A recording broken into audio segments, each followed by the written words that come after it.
Hyunwoo Kim wiped the sweat from his forehead as he crawled through the maintenance tunnel. The air recycling system on level 7 needed fixing again. It was his third trip down here this week. He hated working in the lower levels of Orbital Station Harmony. The lighting was bad, the air smelled funny, and strange noises came from the walls. The station was huge. It floated in space between 3 different star systems. Ships from dozens of alien races came here to trade and talk business. Hyunwoo had worked here for 2 years now. He fixed broken pipes, cleaned air filters, and made sure the lights stayed on. It was not exciting work, but it paid well. As he worked on the air system, he heard voices coming from somewhere below. That was strange. Level 8 was supposed to be empty. Only storage rooms and old equipment down there. But the voices were real. He could hear them through the metal floor. Hyunwoo finished his work and climbed down to level 8. The hallway was dark and cold. Emergency lights gave off a weak red glow. He followed the sound of voices until he found a heavy door marked Restricted Access. The voices were coming from behind it. He pressed his ear to the door. 2 guards were talking in the common galactic language. One had a deep, rough voice like the Korthak people. The other sounded like a Zilani with their high musical way of speaking. "The monster has been quiet today," said the Korthak guard. "Good. Maybe it is finally learning its place," replied the Zilani. "How long since it last ate?" 3 days, maybe 4. Captain Park said to keep the food to minimum levels. Perfect. The hungrier it gets, the weaker it becomes. Soon it will not be able to cause any trouble. Hyunwoo felt his stomach turn. They were talking about a prisoner like it was an animal. He knew he should walk away. This was not his business. But something made him stay and listen. "I still say we should just throw it out an airlock," the Korthak said. "Save everyone the trouble. The council wants it alive for the trial. They want to make an example of its kind. Show the galaxy what happens when the Veltar try to act civilized." Veltar. Hyunwoo knew that name. They were a warrior race from the Outer Rim. Most people in the galaxy feared them. Stories said they used to attack trade ships and steal cargo, but that was years ago. Recently, they had been trying to join the galactic community peacefully. "I need to check the other cells," the Zilani guard said. "Watch the monster. Do not let anyone unauthorized come down here." Hyunwoo heard footsteps moving away. Only 1 guard was left now. He waited for several minutes, then used his maintenance key card to open the door. The card worked on most doors in the station. It was part of his job to access restricted areas for repairs. The door opened with a soft hiss. Inside was a long hallway with metal doors on both sides. Most were open and empty. But at the end of the hall, 1 door was closed. A force field glowed blue across the opening. The Korthak guard stood with his back to Hyunwoo. He was looking at something on his tablet. Hyunwoo moved quietly along the wall. The guard did not notice him. When Hyunwoo reached the cell with the force field, he saw what was inside. A female figure sat in the corner on a thin metal bench. She was tall and lean with pale blue skin. Her black hair was long and tangled. Her clothes were torn and dirty. This was the Veltar prisoner. She looked up when she sensed someone watching. Her eyes were large and golden. They held no anger or hate, only sadness and pain. The cell was small and cold. There was no bed, just the metal bench. A small toilet sat in one corner. In another corner was a food dispenser, but it looked broken or empty. The floor was stained with what might have been spilled water or something worse. The Veltar woman saw him looking at her. She did not move or speak, but her golden eyes followed him. There was intelligence there. This was not a monster or an animal. This was a person. Hyunwoo felt sick. He had heard stories about prisoner treatment in the outer stations, but he never thought it happened here. Station Harmony was supposed to be civilized. It was supposed to represent the best of galactic cooperation. The guard turned around suddenly. "Hey, what are you doing here?" Hyunwoo held up his tool bag. "Maintenance. Got a report of electrical problems on this level." The Korthak looked suspicious. "No one told me about any maintenance." "Emergency work order," Hyunwoo lied. "The power grid is showing fluctuations. Could cause problems with the force fields if I do not fix it." This made the guard worried. If the force fields failed, he would be in serious trouble. "Fine, but make it quick. And stay away from the prisoner."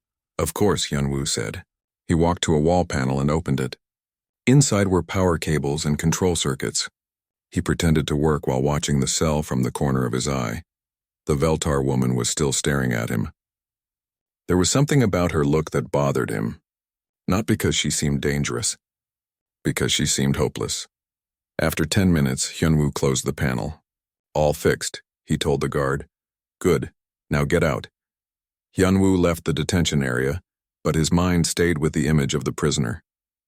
That night in his small quarters, he could not sleep. He kept thinking about her golden eyes and the sadness in them. He accessed the station's public records on his computer. There was very little information about the Veltar prisoner. Her name was listed as Yoonji. She was charged with conspiracy to commit acts of terrorism and threatening galactic peace. Trial was set for next month on the judicial world of Axiom Prime, but something felt wrong about the whole situation. If she was such a dangerous terrorist, why was she alone? Where were her weapons or accomplices? Why did she look so defeated instead of angry? Hyunwoo had grown up on Earth hearing stories about his grandfather. During the old wars, his grandfather had helped prisoners of war even when it was against orders. Sometimes his grandfather had said, "You have to choose between following rules and following your heart." The next morning, Hyunwoo made a decision that would change everything. He filled his tool bag with extra equipment and headed back to level 8. But this time he also carried a packet of standard ration bars and a bottle of clean water. He was going to help the prisoner called Yoonji, even if it meant breaking every rule on the station. Hyunwoo waited until the night shift began. Fewer guards worked at night and they were usually tired or distracted. He took the service elevator to level 8 with his tool bag and the hidden food. The detention level was quieter now. Only one guard was on duty, a Thraxian with 4 arms who was reading something on his tablet. Hyunwoo had seen him before. This guard was lazy and did not pay much attention to his surroundings. "Maintenance again?" the guard asked without looking up. "Yes. Need to check the air filters. Got complaints about bad smells from the upper levels." The Thraxian waved one of his arms dismissively. "Whatever. Just do not make noise. I am trying to read." Hyunwoo walked down the hall toward Yoonji's cell. His heart was beating fast. What he was about to do could get him fired, arrested, or worse, but he could not stop thinking about the hunger and despair in her golden eyes. The force field still glowed across the cell opening. Inside, Yoonji sat on her metal bench. She looked weaker than before. Her blue skin was paler and dark circles showed under her eyes. When she saw him, she stood up slowly. Her movements were careful, like someone who was very hungry or hurt. She walked to the force field but stayed several feet back from it. Hyunwoo looked around to make sure the guard was not watching. Then he pulled out the ration bars and water bottle. Yoonji's eyes went wide when she saw the food. But how could he get it to her? The force field would stop anything from passing through. He remembered from his technical training that force fields had small gaps at the bottom for drainage. Liquids could pass through and maybe small objects. He knelt down and tried to push a ration bar under the field. It worked. The bar slid through the gap and into the cell. Yoonji immediately picked it up and tore open the package. Hyunwoo had never seen anyone eat so desperately. She finished the first bar in seconds, then looked at him with hope in her eyes. He pushed through 2 more bars and the water bottle. As she ate, he studied her more carefully. Her face was angular but not harsh. Her skin had patterns of darker blue lines that looked like tattoos or natural markings. Despite her hunger, she ate with control. This was someone who had been taught manners and discipline. When she finished eating, Yoonji sat back against the wall. For the first time since he had seen her, she looked almost peaceful. Then she did something unexpected. She began to speak. Her voice was soft and musical, nothing like the rough warrior voices from the stories. She was speaking in her own language, but the tone was clear. She was thanking him. Hyunwoo pulled out his universal translator device. All station workers carried them for dealing with different alien languages. He activated it and placed it near the force field. "Thank you," came the translated words. I had given up hope that anyone would show kindness." "What is your name?" Hyunwoo asked, speaking into the translator. "I am Yoonji of the Veltar. What are you called, human?" "Hyunwoo Kim. I work maintenance on this station." She nodded slowly. "Hyunwoo Kim, I will remember this name. Why do you help me? Your people and mine are not allies." Hyunwoo thought about this. It was a good question. "Because you are hungry. Because treating prisoners this way is wrong. Because you look sad, not dangerous." Yoonji was quiet for a long moment. "The others call me monster. They say my people are savage raiders who cannot be trusted. They say I came here to plan attacks on innocent ships. Is that true? Hyunwoo asked. No. Her golden eyes met his through the force field. I came as a peace speaker. My government sent me to discuss trade agreements and cultural exchange. But when I arrived, I was arrested. They say I am a spy and a terrorist. Something in her voice made Hyunwoo believe her. Maybe it was because she could have lied and made up a more dramatic story. Instead, she told a simple truth that made her sound more like a diplomat than a warrior. How long have you been here? He asked. 43 days. They feed me once every 3 or 4 days. Just enough to keep me alive for the trial. The guards say examples must be made. 43 days. Hyunwoo felt anger rising in his chest. No wonder she looked so weak and desperate. I will bring you more food tomorrow, he promised. Yoonji stared at him. Why would you risk that? If they catch you, you will be punished. Because it is the right thing to do. She continued staring at him as if trying to understand something impossible. Then she moved closer to the force field. The blue energy barrier hummed between them. In my culture, she said softly, sharing food is sacred. It means you accept someone as family, or at least as worthy of life. No one has shared food with me since I was captured. She pressed her hand against the force field. The energy crackled around her fingers but did not hurt her. Slowly, she leaned forward and pressed her lips to the back of her hand, then extended her hand toward him. It took Hyunwoo a moment to understand. She was giving him a kiss through the barrier. Not a romantic kiss, but something deeper, a gesture of gratitude and recognition. He felt strange emotions moving in his chest. This alien woman, this supposed monster, was showing him more grace and dignity than he had seen from most civilized people. I must go, he whispered.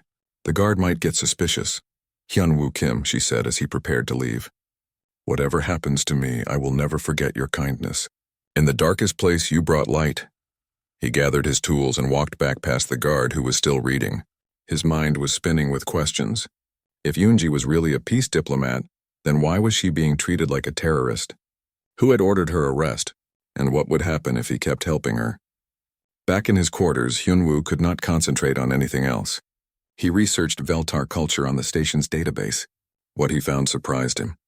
They were indeed a warrior people, but they also had complex honor codes and religious traditions. Recent reports showed they had been trying to establish peaceful contact with other species. He also looked up the charges against Yoonji. The evidence was thin. Just accusations from anonymous sources and claims about suspicious communications. Nothing concrete. Nothing that would normally be enough for arrest. The next night, Hyunwoo returned with more food and clean water. This time, he also brought medical supplies he had taken from the maintenance first aid kit. Eunji had cuts on her hands and arms that looked infected. As she treated her wounds with the medical gel he provided, they talked more. She told him about her world, about the forests of silver trees and the crystal cities her people built. She spoke of her family and her training as a cultural ambassador. In return, Hyunwoo told her about Earth, about growing up in Seoul, about his grandfather who had taught him to help others even when it was dangerous. Your grandfather sounds like a person of honor, Yoonji said. Among my people, we believe that the measure of a person is not their strength in battle, but their courage in doing what is right. Each night, their conversations grew longer. Hyunwoo began to see Eunji not as an alien prisoner, but as a friend. Someone intelligent and kind who had been caught in a terrible situation. And each night before he left, she would press her hand to the force field and give him that same gentle kiss of gratitude. But on the 7th night, as Hyunwoo was leaving the detention level, he heard footsteps behind him. Someone was following him. Hyunwoo tried to walk normally as the footsteps followed him down the corridor. His heart was pounding, but he forced himself not to run. Running would make him look guilty. He reached the elevator and pressed the button. The footsteps stopped behind him. Slowly, he turned around. Jin-ho, the station's security chief, stood 10 feet away. He was a tall human with gray hair and cold eyes. His uniform was perfectly clean and pressed. Everything about him said military discipline. Working late again, Kim? Jin-ho asked. His voice was calm but suspicious. Yes, sir. Electrical problems on the lower levels. They keep acting up. Jin-ho walked closer. Funny thing. I checked the maintenance logs. No electrical problems reported on level 8. Hyunwoo's mouth went dry. Sometimes problems do not show up in the automatic systems. I have to check manually. I see. Jin-ho studied his face carefully. You have been spending a lot of time down there lately. 7 nights in a row, according to the elevator logs. The elevator arrived with a soft ding. The doors opened, but neither man moved to get inside. "Sir, if there is a problem with my work," Hyunwoo began. "Oh, there is definitely a problem," Jinho interrupted. "But not with your maintenance skills. The problem is that you have been visiting our special prisoner." Hyunwoo felt his stomach drop. "I do not know what you mean." "Do not lie to me, Kim. I have security cameras in that detention area. I know you have been talking to the Veltar terrorist. The question is why?" For a moment, Hyunwoo considered lying more, but Jinho clearly had evidence. There was no point in denying it now. "She was hungry," he said simply. "She is being treated like an animal." Jinho's expression did not change. "She is an animal. Her people are violent raiders who attack innocent civilians. They cannot be trusted or reasoned with. Have you talked to her? Have you heard her story?" "I do not need to hear terrorist propaganda," Jinho said sharply. "I have my orders from Captain Park. The prisoner is to be kept secure until transport to Axiom Prime for trial." What if she is innocent?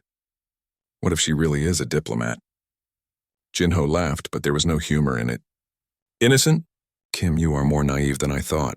The Veltar do not send diplomats. They send spies and saboteurs. This female is dangerous no matter how helpless she looks. Then why is she alone? Why does she not have weapons or accomplices?" "Because we caught her before she could do any damage. Now stay away from level 8, that is an order. If I catch you down there again, you will be arrested for interfering with station security." Jinho stepped into the elevator. Just before the doors closed, he said, "And Kim, stop believing everything aliens tell you. They are not like us. And they do not think like us. Remember that." The doors closed, leaving Hyunwoo alone in the hallway. His hands were shaking. He had been caught, but somehow Jinho was letting him go with just a warning. Why? The next day, Hyunwoo could not concentrate on his work. He kept thinking about Eunji sitting alone in her cell, probably wondering why he had not come with food. She would be hungry again. The thought made him feel sick. During his lunch break, he went to the medical bay. Dr. So Young Lee was working at her desk when he knocked on the door. "Come in," she called without looking up. Dr. Lee was a middle-aged Korean woman who had worked on the station for 5 years. She was known for being strictly professional and not very friendly, but she was also known for being honest. "Doctor, I have a question about prisoner medical care," Hyunwoo said carefully. Now she looked up. Her eyes were sharp behind her glasses. "What kind of question?" "If a prisoner was not getting enough food or medical attention, what would be the proper procedure?" Dr. Lee leaned back in her chair. "Why are you asking? Are you aware of a prisoner being mistreated?" Hyunwoo hesitated. Could he trust her? If he told her about Eunji, would she report him to Jinho?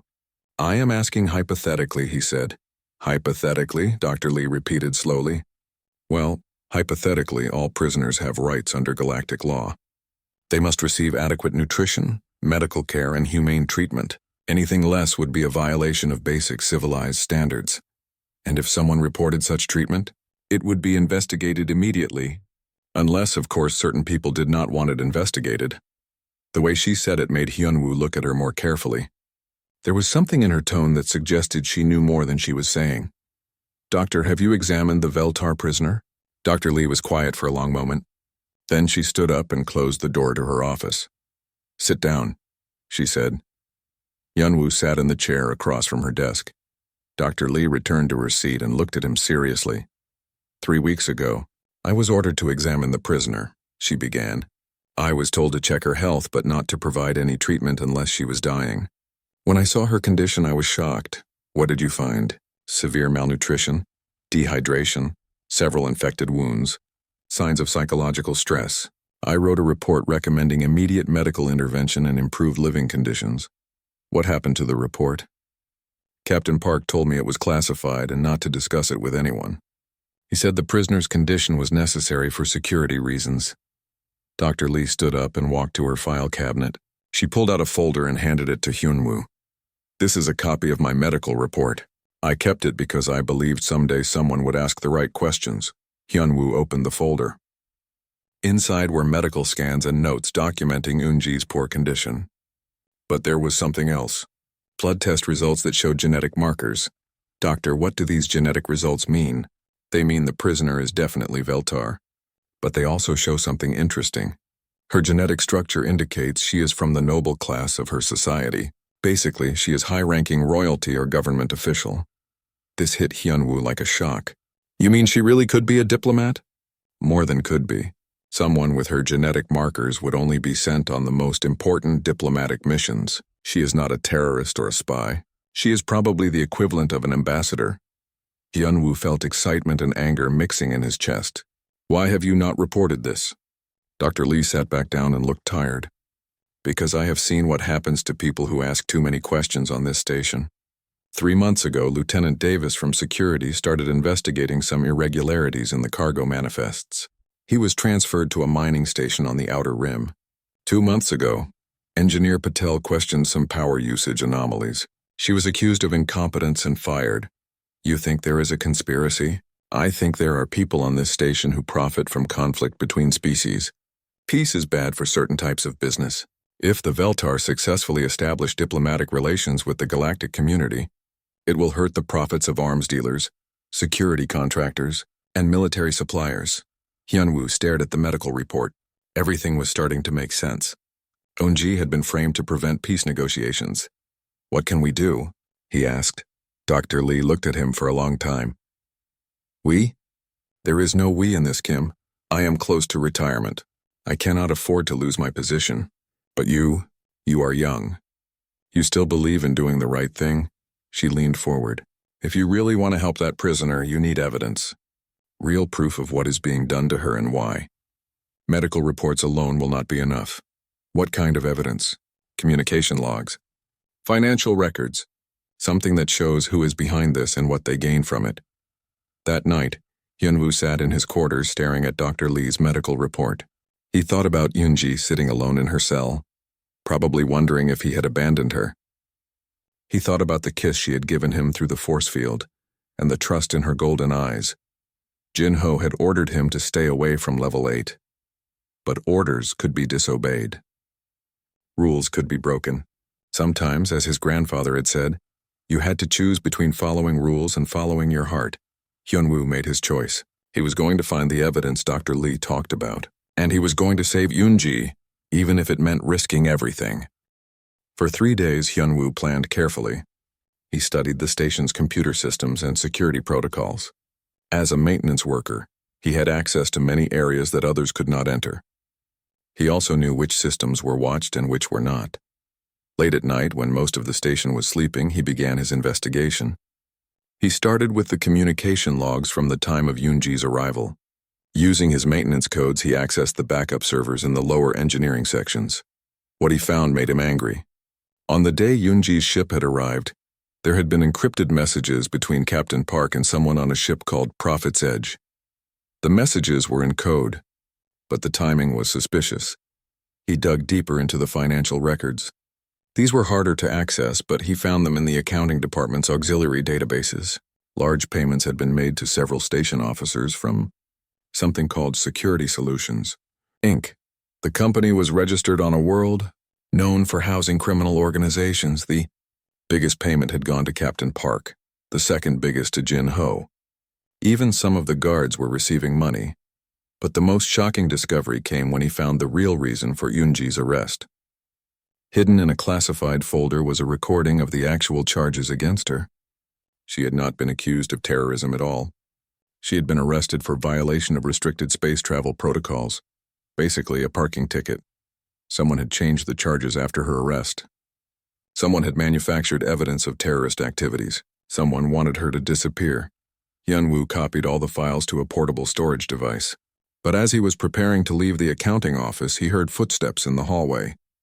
The lights were still off, so whoever was coming would not see him if he stayed quiet. The footsteps stopped outside the door. Then came the sound of an electronic lock being activated. Someone else was entering the office.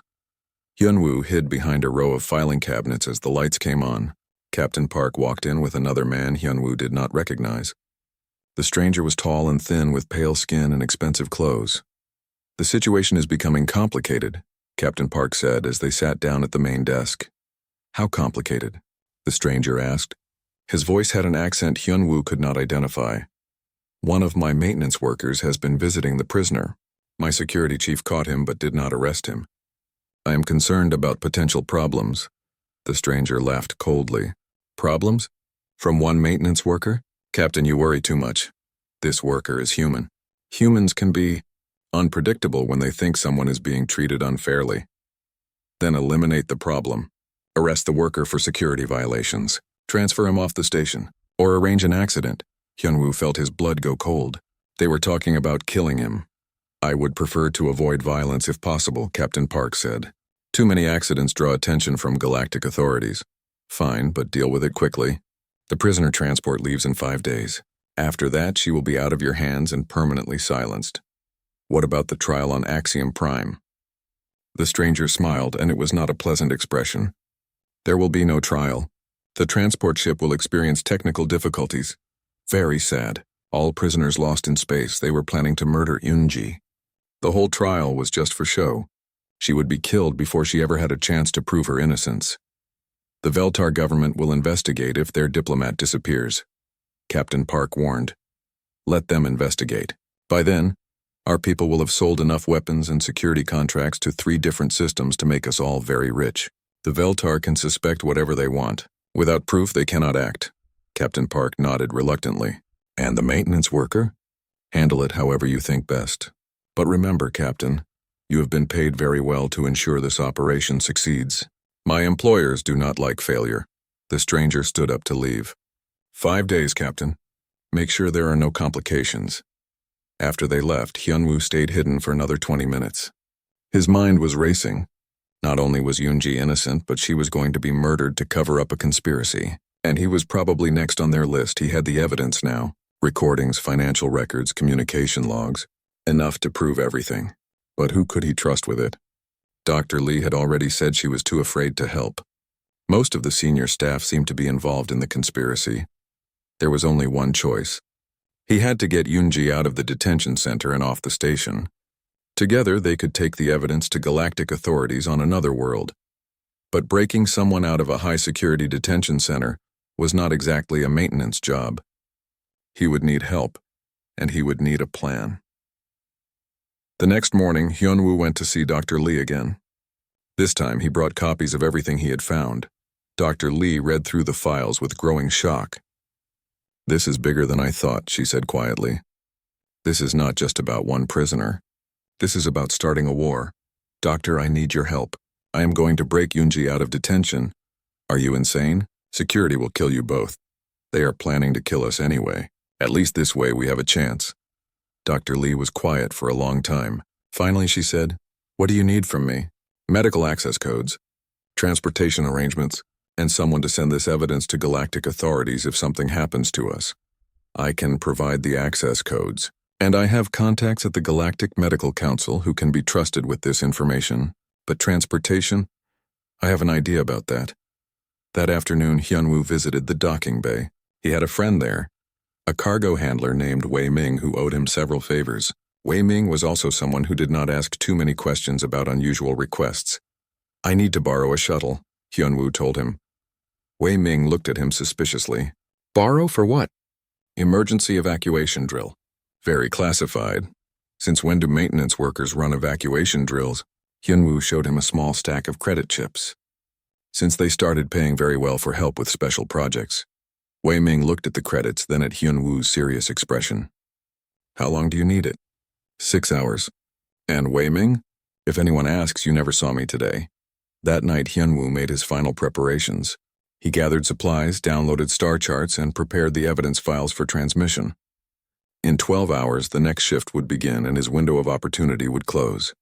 As he worked, he thought about Yoonji waiting in her cell. By now, she probably thought he had abandoned her. She had no way of knowing he was coming back. He also thought about the choice he was making. If he succeeded, he would be a hero who stopped a war and saved an innocent life. If he failed, he would be dead or imprisoned as a traitor. But as his grandfather had always said, sometimes you had to choose between what was safe and what was right. Hyunwoo chose right. At midnight, he headed for level 8 one last time. But this time, he was not bringing food or medical supplies. This time, he was bringing freedom. The detention level was darker than usual. Only emergency lighting cast red shadows down the hallway. Hyunwoo crept toward Yoonji's cell, carrying a bag full of equipment he had taken from the engineering department. The guard post was empty. That was strange but helpful. Maybe the guard was making rounds on other levels. When he reached Yoonji's cell, he saw her sitting on the metal bench. She looked thinner than before, and her golden eyes seemed dimmer, but when she saw him, her face showed relief and hope. "Hyunwoo," she whispered. "I thought you were not coming back." "I am here to get you out," he said, kneeling by the force field controls. "But we have to move quickly." He pulled out the electronic tools he had brought. Force fields were basically just controlled energy patterns. If he could disrupt the power flow at the right frequency, the barrier would collapse. "This is dangerous," Yoonji said. "If they catch you helping me escape, they will punish you severely." "They are planning to kill both of us anyway," Hyunwoo replied as he worked on the control panel. "I found evidence of the conspiracy. You were framed to prevent peace negotiations between your people and the galactic community." Yoonji's eyes went wide. "You have proof?" "Yes. Communication logs, financial records, everything. But first we need to get off the station." The force field flickered and went out. Yoonji stepped through the opening, free for the first time in over 40 days. She moved carefully, her body weak from poor treatment. "Can you walk?" Hyunwoo asked. "I can do whatever is necessary," she replied with determination. They moved toward the exit, but as they reached the door, alarm bells began ringing throughout the station. Red lights flashed in the corridors. "Security breach in detention area," announced the station's computer voice. "All security personnel report to Level 8 immediately." "They know," Hyunwoo said. "We have to run." They hurried toward the service elevator, but before they could reach it, Jin-ho and 4 security guards appeared at the end of the hallway. All of them carried energy weapons. "Stop right there, Kim," Jin-ho shouted. "Release the prisoner and surrender." Hyunwoo stepped in front of Yoonji. "She is not a prisoner. She is a diplomat, and I have evidence that proves it." Jin-ho walked closer, his weapon aimed at Hyunwoo's chest. "The only thing you have is a death sentence for treason. I have financial records showing payments from Security Solutions, Inc. I have communication logs proving Captain Park conspired to frame an innocent diplomat. I have evidence that you and others were paid to start a war." For a moment, Jin-ho looked uncertain. Then his expression hardened again. "Lies, terrorist propaganda. Then why not let me present the evidence to galactic authorities?" "If it is all lies, they will dismiss it." "Because I have my orders," Jin-ho said. "Both of you are coming with me." But before he could move, Dr. Lee's voice came over the station's communication system. "Attention all personnel. This is Dr. So-Young Lee speaking from the medical bay. I am transmitting evidence of a conspiracy involving Station Command. All senior officers except Captain Park and Security Chief Jin-ho should review these files immediately." Jin-ho cursed and spoke into his communicator. "Cut that transmission now." "Unable to comply," came the reply. "The transmission is being sent on emergency medical frequencies. Dr. Lee has priority override codes." Hyunwoo smiled. Dr. Lee had kept her promise. She was making sure the evidence reached people who could act on it. "It does not matter," Jin-ho said angrily. "You are both dead anyway." But as he raised his weapon, another voice joined the conversation. This one came from the station's main communication array. "This is Ambassador Ara Kim of the Earth Diplomatic Corps. I am speaking from my ship, which is currently docked at this station. I demand immediate safe passage for my brother Hyunwoo Kim and the Veltar diplomat Yoonji." Hyunwoo stared in shock. Ara was here? His sister had not contacted him in months. How did she know what was happening? Jin-ho looked confused. "What Earth ship?" "There are no diplomatic vessels scheduled to arrive. Check your sensors," Ara's voice continued. "The EDS Unity arrived 30 minutes ago with a full diplomatic escort. We received Dr. Lee's evidence transmission and have forwarded it to the Galactic Council, the Earth government, and the Veltar High Command." Through the station's windows, Hyunwoo could see the lights of a large ship docked at the main port. It was definitely an Earth diplomatic vessel. "Furthermore," Ara continued, "we have discovered that this station has been harboring war criminals and violating multiple galactic treaties. Captain Park and Security Chief Jin-ho are under arrest by order of the Galactic Council." Jin-ho's communicator buzzed with an incoming message. When he answered it, Captain Park's voice could be heard clearly. "Jin-ho, stand down immediately. We are surrounded by Council enforcement ships. Surrender now and we might be able to negotiate lighter sentences. The security guards looked at each other uncertainly. They had not signed up for intergalactic incidents. Sir, one of them said to Jinho, maybe we should— Shut up, Jinho snapped. But his confidence was clearly shaken. Yunji stepped forward. Despite her weakness, she stood with the dignity of someone born to authority. Security Chief Jinho, she said in perfect galactic common language. I am Yunji, daughter of the Veltar High Council and official diplomatic representative to the galactic community. You have held me illegally and violated numerous treaties. I offer you one chance to surrender peacefully. I do not take orders from aliens, Jinho replied, but his voice was less certain now. Then perhaps you will take them from me, said a new voice. A tall woman in Earth diplomatic uniform walked into the detention area. She had the same eyes as Hyunwoo and carried herself with quiet authority. Behind her came two council enforcement officers in full battle armor. Hello, little brother, Ara said with a slight smile. You certainly know how to cause trouble. Ara, how did you— Dr. Lee sent her evidence to the Galactic Medical Council. They forwarded it to the Diplomatic Corps. When I saw your name in the files, I came as fast as I could. She turned to Jinho. Chief, you are outnumbered, outgunned, and out of legal options. Your conspiracy has been exposed and your co-conspirators are already in custody. Surrender now. Jinho looked around at his guards, at the enforcement officers, at the evidence of his failure surrounding him. Slowly, he lowered his weapon. Fine, he said bitterly. But this will not stop the war. Too many people profit from conflict. Others will take our place. Perhaps, Yunji said quietly. But not today. Today, one human chose compassion over profit. One person decided that doing what is right matters more than following orders. That gives me hope for peace between all our peoples. She walked over to Hyunwoo and took his hand. Among my people, we have a saying. One candle can light 1,000 others without diminishing its own flame. Your kindness has lit a flame that will spread far beyond this station. Then, in front of everyone, she pressed her lips gently to his hand. The same gesture of gratitude she had given him through the force field. But this time there was no barrier between them. Thank you, Hyunwoo Kim, she said, for seeing me as a person when everyone else saw only a monster.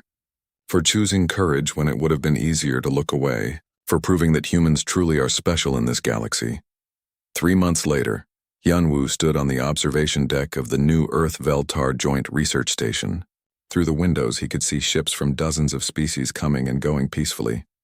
Yunji joined him, looking healthy and strong again. She now wore the formal robes of a full ambassador, but she still had the same golden eyes that had first touched his heart. The medical research is going well, she reported. Your Dr. Lee says the treatments we have developed together will help millions of people across the galaxy. And the peace negotiations? Better than expected. It seems that most species actually prefer cooperation to conflict. It was only a small group of criminals who profited from war. They stood together in comfortable silence, watching the stars. Finally, Yunji spoke again. I have been thinking about that night when you first brought me food. Do you know what made me trust you? What? It was not the food itself. It was that you gave it freely, expecting nothing in return. Most species trade favors. Humans give gifts. That is what makes you special in this galaxy. Hyunwoo thought about his grandfather's words about choosing between rules and heart. Maybe we are not so different from other species. Maybe we just remember what it feels like to be hungry or scared or alone. Perhaps, Yunji agreed. But you remember, and that makes all the difference. As they watched, a new ship arrived at the station. It carried the flag of a species that had never participated in galactic diplomacy before.